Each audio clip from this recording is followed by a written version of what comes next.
Washington, D.C. Thank you for coming out today, volunteering to do this. Go ahead and tell us your story. I'm originally from Oklahoma.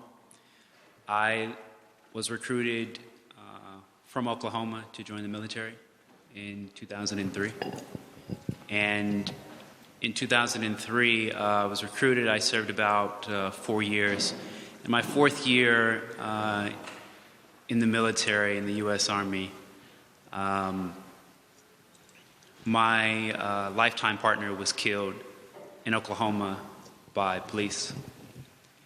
And he was gunned down because he fit a description of a suspect that later was caught, but turned out that it wasn't him. The two officers that shot and killed him never stood trial. They weren't even indicted. So, in an effort to go and see my partner of 7 years, I've been knowing him since I was 14 at that point. We ran our way together. We got our GED together. We dropped out of high school together. We did good things too. He started his first painting business. I started, and I went into the military. And I think in a real effort really to kind of go see him, I told my commanding officer in the military about my sexual orientation, and my commanding officer told me to surrender my weapon and expect a dishonorable discharge by the end of the week. And so I was kicked out of the military after 5 years. With some help of a few friends, I was able to get an honorable discharge. My involvement in this movement, however, really came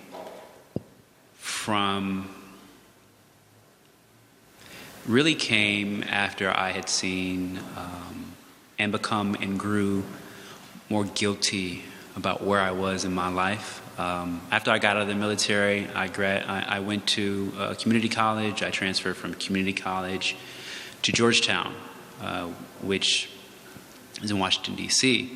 And in my final year in Georgetown, after seeing all of the stuff that was going on, I thought, wow, okay, here I am at Georgetown, a relatively privileged institution, and we're learning about peace, and we're learning about how to create movements, and we're learning about how to improve the quality of life for underprivileged folk, but like, what are we actually doing? And I say we, by we, I mean me.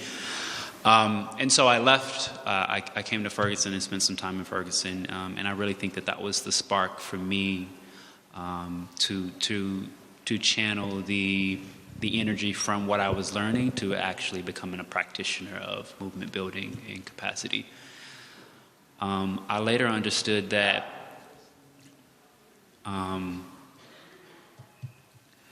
so that's kind of like what I did. And that's definitely the way, I guess that's somewhat of my story. I think the ways that police violence has really affected me and my family on many regards. So after I left and I came back to Georgetown, I did what anyone would do. I started a Facebook group. I think it was literally like help me stop police violence or something like that. And I really just saw a lot of people that were posting their stories in the group, and I thought, wow. I started out with just my closest friends, and it was just like 10 people. It's probably close to about 1,400 people in the group now. And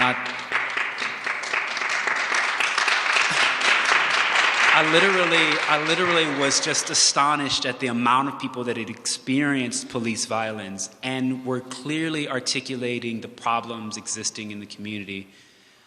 And for me, what it was like a wake-up call. It was like, wow, you thought you were one of the only people that experienced police violence. And a lot of times we always think that, this is something that just kind of came about. I think that when I started reading stories in that group, I learned that it isn't something that's new. It's just that at this point we kind of have the technology that allows us to articulate the problems in the community. But beyond that, I think once I had learned that, this is like now my work now. So I hope no one is watching this. My partner's not watching this because he'll probably be mad that I turned down about 5 jobs. And I lived with a really good friend of mine who I also haven't told this, and a mentor to me, but he's here today, so he knows now. And he put me up for about 3 or 4 months, and I lived in his guest room, him and his wife, Mark, Lance, and Amy.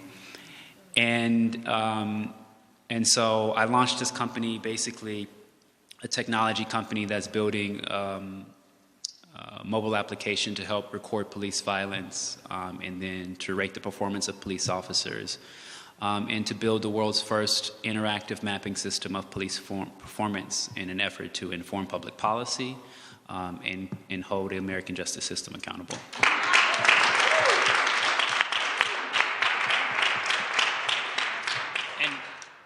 I think, and just to end and wrap that up, something like the way that's affected me, I've learned that the way that this has affected me is actually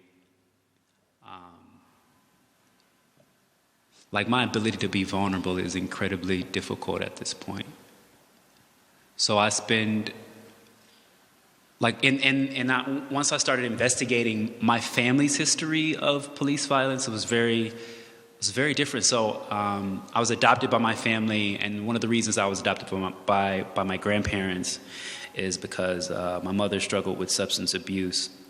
It was really interesting how I found out. I was always really upset at her about leaving me and not being there for me.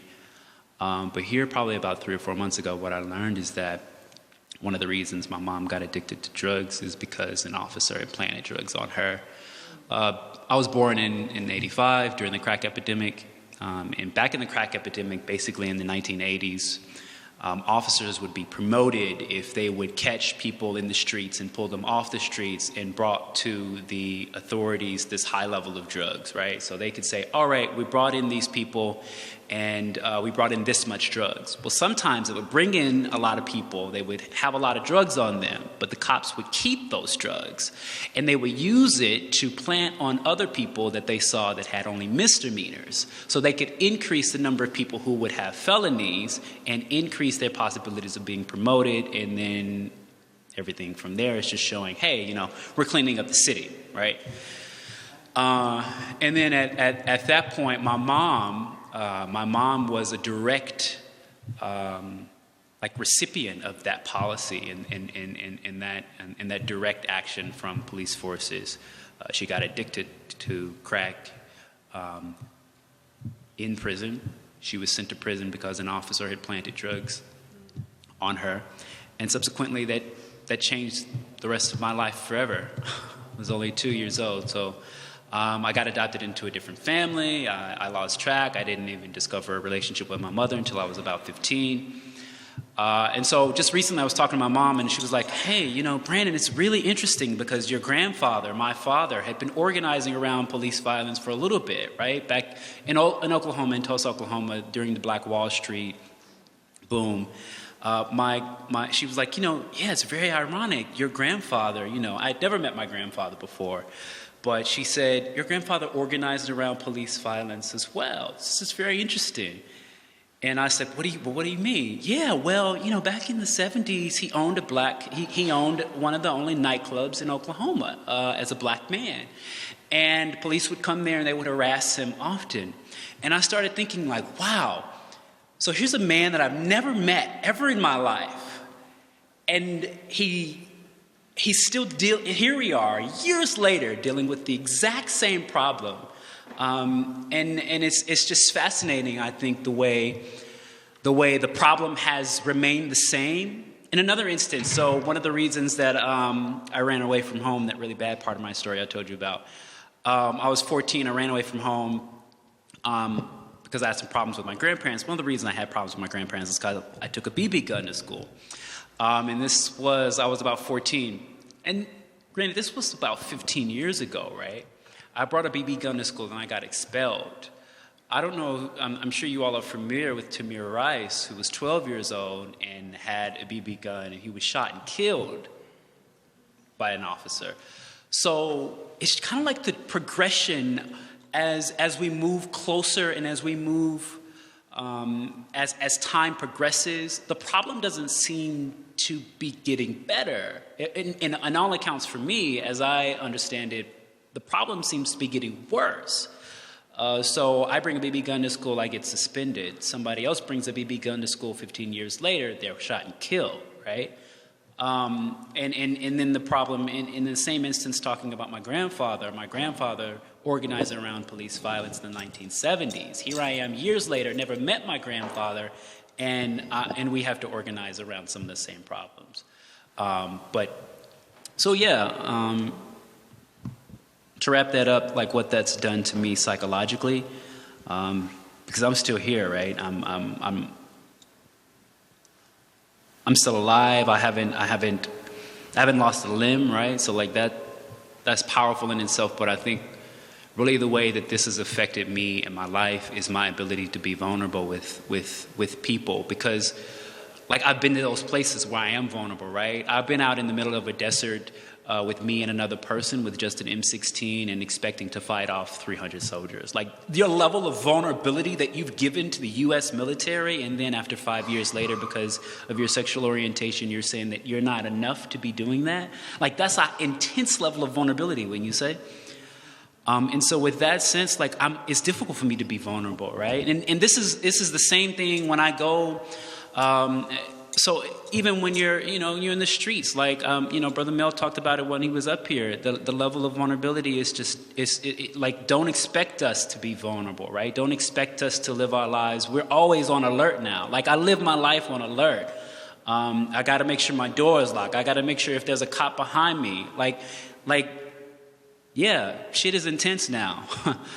And I think for me, what's been difficult is building, vulnerability for me is though important, however, right? It's the birthplace of creativity. It's the birthplace of joy, of love. Like in order for me to allow other people into my life, it's important that they see me as I am in my vulnerable state. And if I can't do that, it's the difference between creating intimate and meaningful relationships with the people that mean something to me.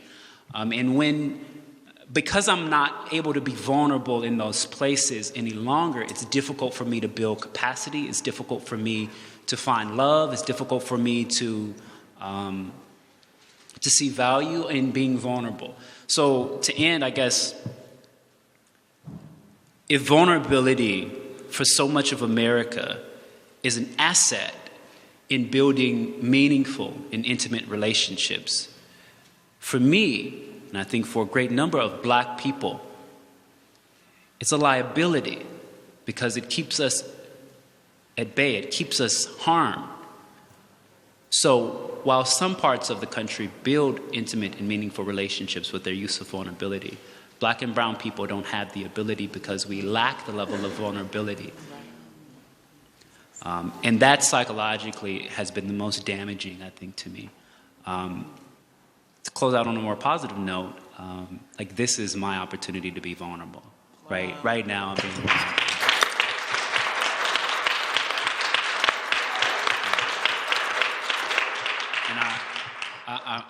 And I just like to say, like this opportunity to be this, it's probably about one of the most. The Black Panthers always had in their 10 statements, one of the things they had was like, get liberated. Like, how would you ever be able to get liberated? Okay, we're like, how do you start that? But like, real talk, I think like this is what liberation looks like. Being able to be vulnerable in a space with people that affirm your identity and that recognize you as being valuable. That for me is my liberation. So in my 10 commandments, in terms of the Black Panthers get liberation, like this is 5 minutes. It's been doing that. Appreciate it.